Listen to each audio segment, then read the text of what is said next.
Stan Brooks from Jacksonville Terminal Company, LLC. And if you're an end scaler, this is the guy you want to talk to. Stan, how you doing? Pretty good. How about yourself, John? Thanks. I'm doing well. And before we talk about product and a few other things, let me just highlight your website, Stan. So guys, go to jtcmodeltrains.com when you're ready. It's in our directory. It's a hyperlink from our directory to Stan's website. So keep that in mind.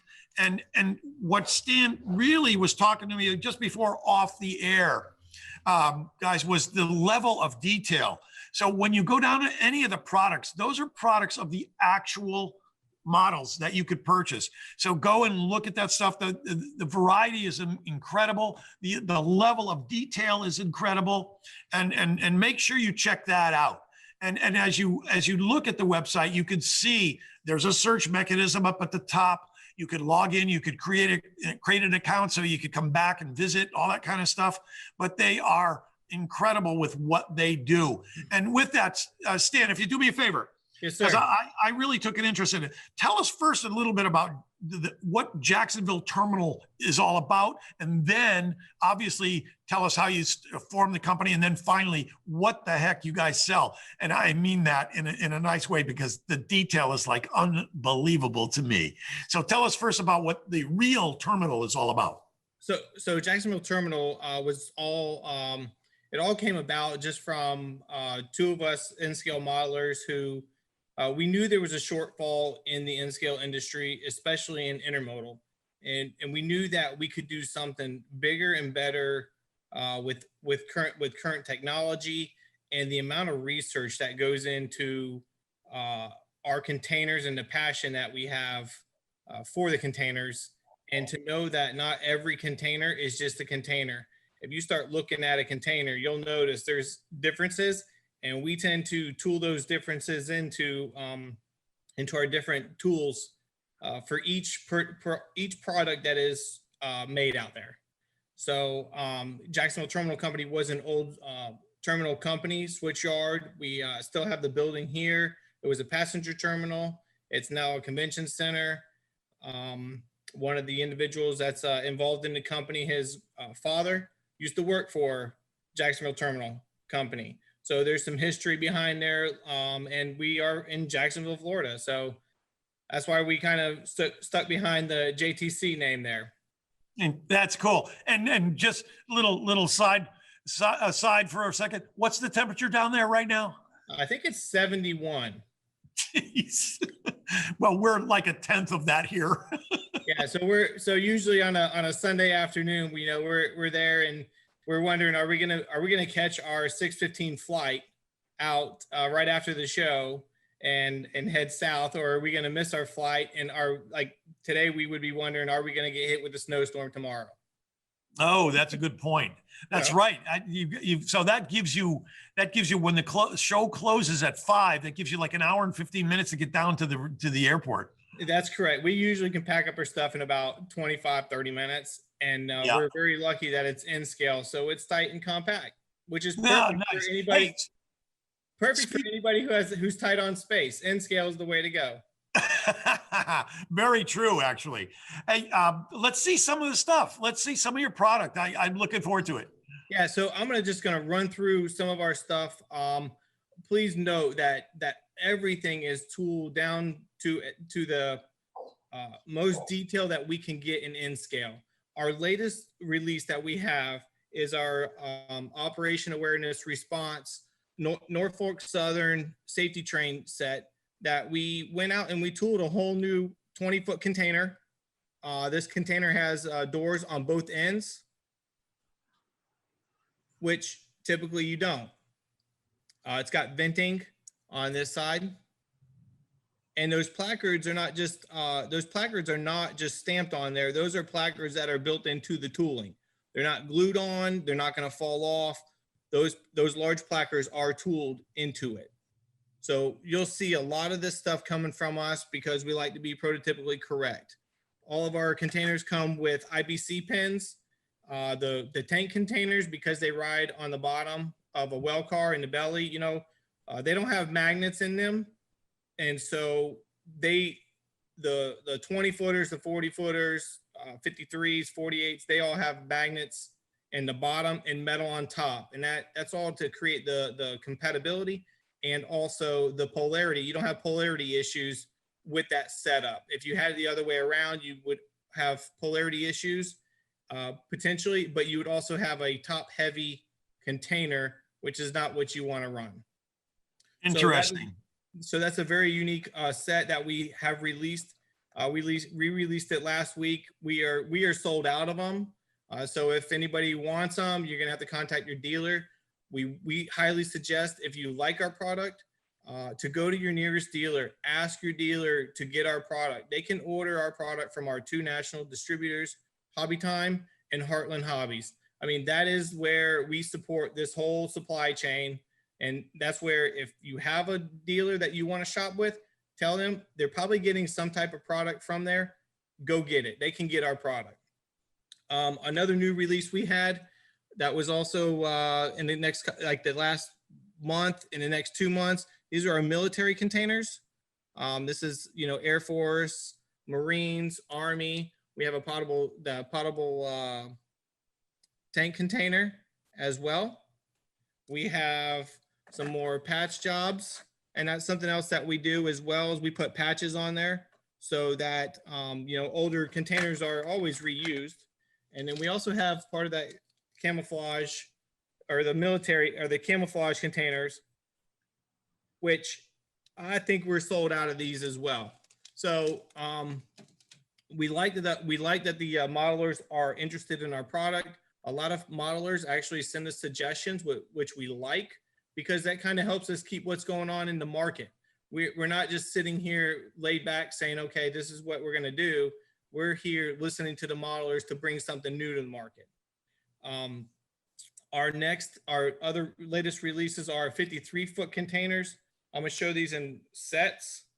We have our FEC CH Robinson. If you look at our SDs, this is a 2-pack where one of the units has a flammable warning on it, and that's actually a sticker, and that's prototypical. And then we have the matte sun. And so the detail on the doors, I'll just let you guys see a little bit of it. It's pretty in detail. Stan, it's amazing. The detail it knocks your socks off. Yeah, we're actually surprised in terms of what we can do and what we push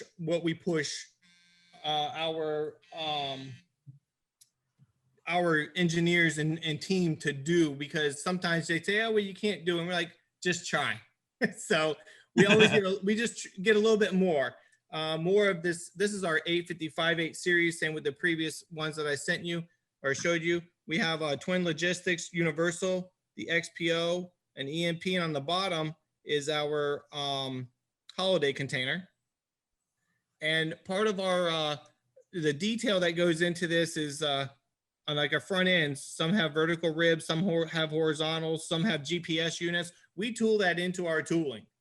So we're sitting here. We want to make modelers appreciate and know that they're getting something different every single time. We're not just sticking names on a container.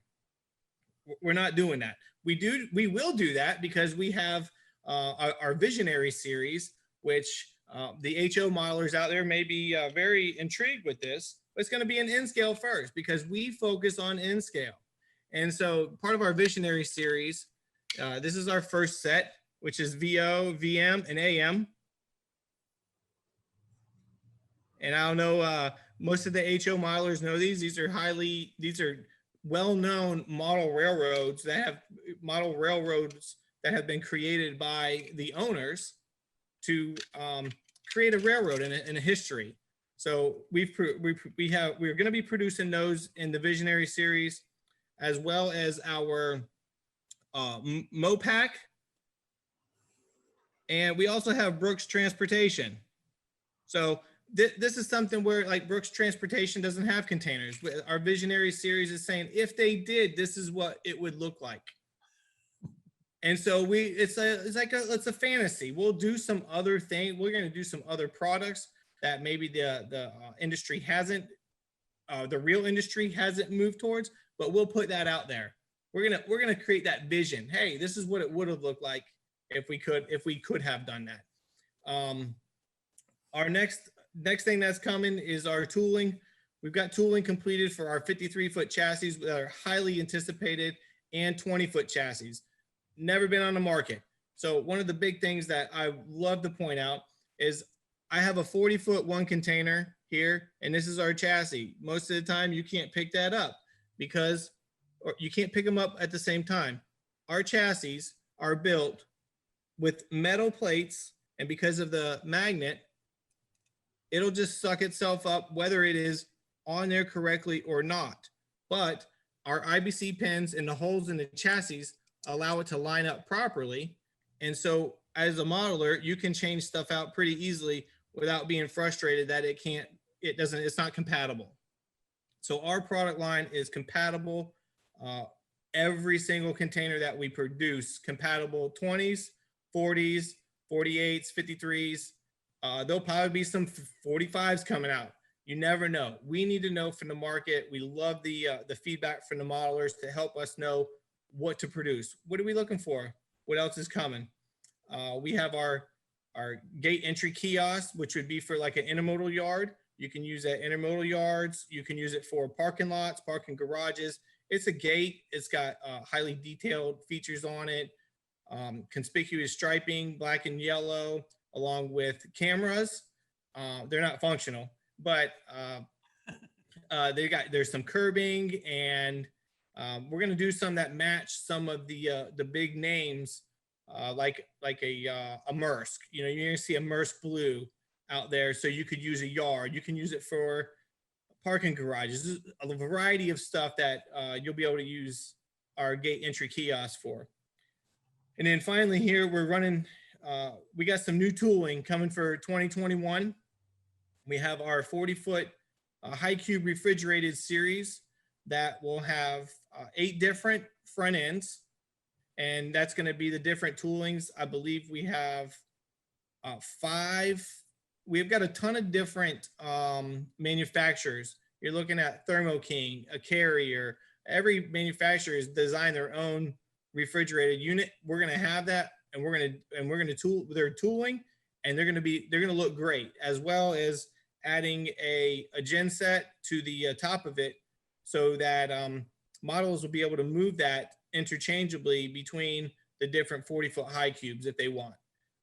That's going to be done through magnets and metal, and some engineering that we always are looking to spice up the market, to bring it to the next level. We also have tooling for our 53-foot ocean containers. Never been on the market. This is where JTC is always filling in. We fill in the market where other manufacturers will not do it. They won't go there, but we will go there. We know there's a need. We know there's a want, a desire, and that's where we focus. So if there's something that your club, somebody's looking for something, shoot us an email. Let us do some research. Let us see what we can do to help out. Let's see if other modelers are interested in it.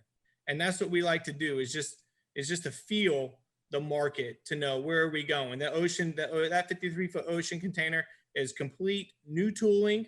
We're going to offer APL, a trailer bridge, tote maritime, and Crowley. Tote and Crowley are definitely big here in the Southeast. So those will be popular, amongst the CSX people and anybody else who wants an ocean container. There's a JB Hunt gray that's in the it's an ocean certified container scheme, and all these ocean containers is where they've actually put supporting points within the 53. Most 53s are domestic, so they're not ready for the ocean. If you put a 53 on a real container, on a real ship on the ocean, it will probably crumble. So it's detailed enough that you have to have certain castings in certain places and structurally sound supports. We have our 60-foot container over flat car that'll come out in about Q3, and we have a new rail car that we haven't really disclosed on what we're going to be doing or what's coming to the market, but we have more freight cars, more rail cars that are going to be coming out to supply that demand and that want from modelers. Well, Stan, that was a mouthful and a half, but I'll tell you what. Yeah. I've got an idea. How about an Amherst Belt Lines container? Hey, we don't have a problem doing that. We love supporting the shows just to show the viewers out there right now, which I appreciate all your guys' time and attention. We did a Gateway 2020, a 3-pack set. It's hard to see with a 3-pack set. The show that never went on. Oh yeah. So I mean, we have this. That's something that we want to support shows. We like to do fundraising. If there's a possibility, if there's somebody out there, we create a fundraiser for the Harrison Hart, Matt Gandowski at Fox Valley Models. And that was something where JTC, we wanted to give back to the community, help their family out. We knew what they were going through. And so we do that kind of stuff. That is fantastic. Well, I can't tell you how glad I am to hear all of this. This was really, really nicely done. Stan, thank you so much. I'll see you next year up here in the cold. But hey, keep up the great work. Just to let people know how detailed and how much you care about getting it right was exactly why we wanted you to be here. So thank you so much for all of that, and we'll see you soon. All right, thanks a lot, John. All right, and we'll talk containers too. Yeah, have a good one. For Amherst. All right, we'll see you. Take care. Right, bye-bye.